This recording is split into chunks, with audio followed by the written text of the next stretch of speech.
We're back with another Mario drawing series, and today we draw Mario and Yoshi in 6 different styles, with Luma added on. But let's start off with the cartoon effect. This will be the last Mario drawing that I do in all of the characters from the Super Mario Galaxy movie. So if you like this and you like to see me transform the characters in fun new ways, then please do me a favor, smash that like button and subscribe button so you never miss out on another video.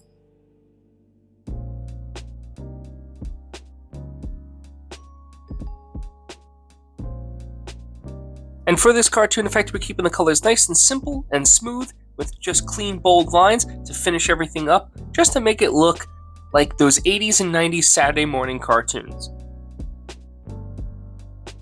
And with the cartoon effect complete, we are going to move on to a new style, which is called hatched lines. And what is hatched lines? Well, hatched lines are basically, they're closely spaced lines that artists use to create volume, texture, and basic overall shading. Here we're going to use hatch lines basically to color Mario in. We're not necessarily going for values of shade or texture, but we want to just showcase what hatch lines are and how we can use them. These are a fantastic tool for any young artist to help develop steady hand and also hand-eye coordination. A really good drill to practice on your own if you're having trouble keeping consistent line weight or line pressure, or just having trouble kind of getting the little sketch lines just the way you like, is to do an exercise like this, where you're going to either work on circles or hatch lines or just pulling straight lines. By using a notebook, it really helps give the eye where you need to start and where you need to land. And when you just kind of go through these basic, simple warm-up exercises, they'll really help train your brain with that hand-eye coordination. Next up, we have one we haven't done in a long time, and that is the poison effect. What we try to achieve with the poison effect is to take Yoshi and transform him into a sickly, disease-ridden character. Little putrid, little putrescence added in. But how we're going to achieve that is by basically looking at a lot of in real world poisonous characters, like poisonous tree frogs, and we see how bright and colorful and spotted they are. So we're going to use those elements and bring it into a little bit more of a fantastical sense. Texture is incredibly important for this particular effect, and because it's the character of Yoshi.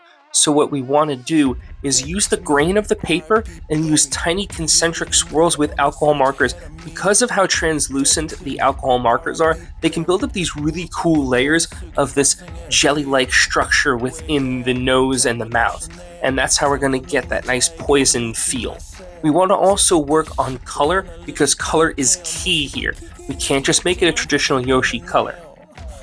We want to bring out all the pustules and all the little poisonous colors, so we're going to be adding in all these dots, as you can see here, and that's really going to bring the effect to light. Of course, we have to finish off with vein textures, like he's being poisoned and he's being deprived of oxygen and blood flow. This just makes it, once again, that next level poison aesthetic. Up next, we have the pop art style. And pop art's become really popular within the community, so I wanted to bring it back because I think it's a fun way of uplifting what is a simple cartoon effect. And also, I really just wanted to give Luma their own style. I didn't want to have it kind of go halfway through and then it's going to be part one style, part another style. I really wanted Luma just to kind of have their own presence in an individualistic style, and I figure pop art is going to be really cool because of all these bright contrasting colors, and then when we add that nice big black border around the edge, it'll be really cool. It'll give a really vibrant brightness to it that's just going to pop right off the page.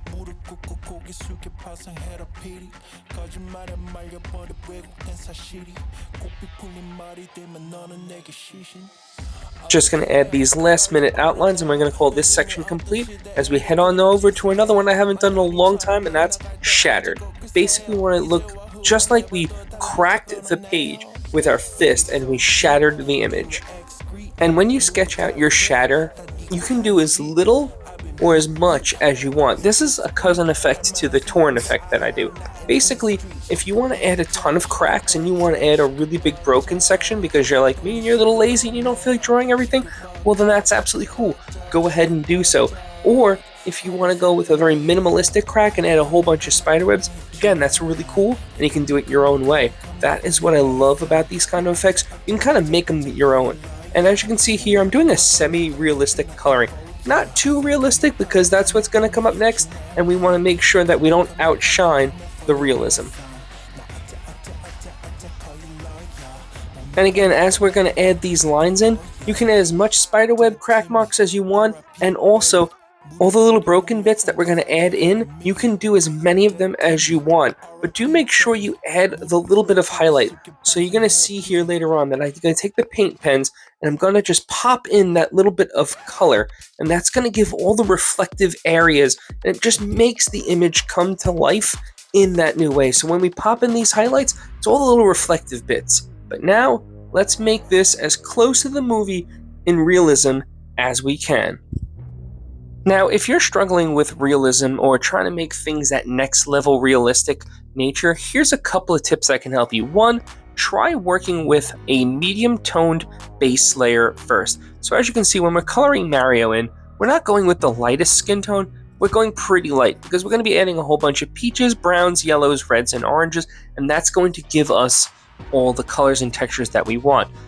Another really important tip is do not just make beige, brown, white, and black for the skin tones. Same thing with the red in the hat. Don't just go red, black, white, and then call it quits. That's going to give a really plastic look, and we want to avoid that as best as we can. We want to add other colors that are somewhat in the spectrum of the color wheel. So when we do the red for the hat, we're going to add little bits of purples and blues in between the blacks and the whites, and that's going to give it that next layer of realism. Whenever we look at anything that has color, there are layers to it that aren't just necessarily what the base tone color is.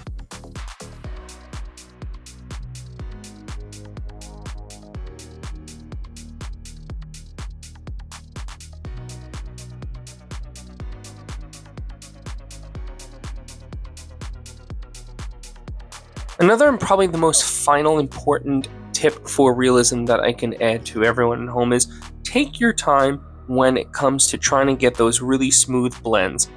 It's about pressure, but it's also about patience. If you just press really hard because you want a deep saturated color, you're going to get it, but it's going to come at a cost. It's not going to look as smooth. It's going to be very flat and very matted. That works sometimes, but when you're trying to create something that's skin texture, or if you're trying to get the fuzz of a sweater or the fine lines of a hair, that's when you need to build up in layers and layers, and that's when you get that next level realism.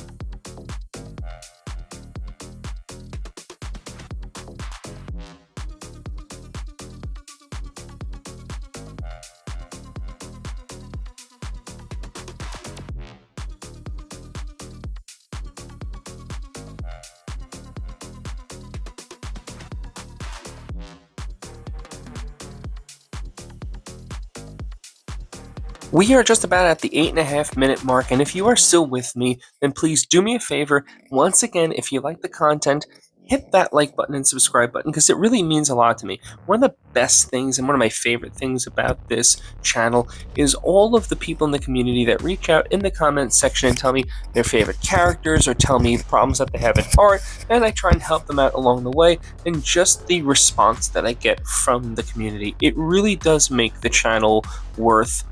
So if you are enjoying the content, then please once again do me a favor, hit that like button and hit that subscribe button. Now let's finish off the rest of this piece.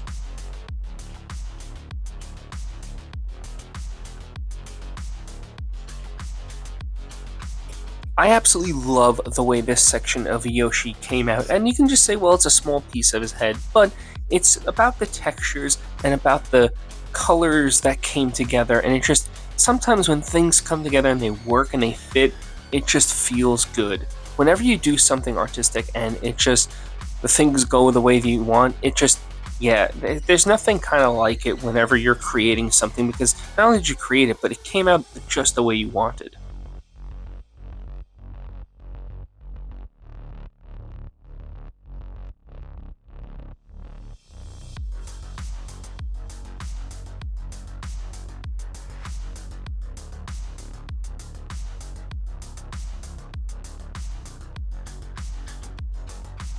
This piece has been a long one, but I absolutely am thrilled with the way everything came together. This is probably one of my favorite pieces that I've done on this channel in a really long time. And if you like it, then once again, please do me a favor, hit that like button and hit that subscribe button. But also let me know, what was your favorite style? Drop that in the comments. And as always, I shall see you all in the next video.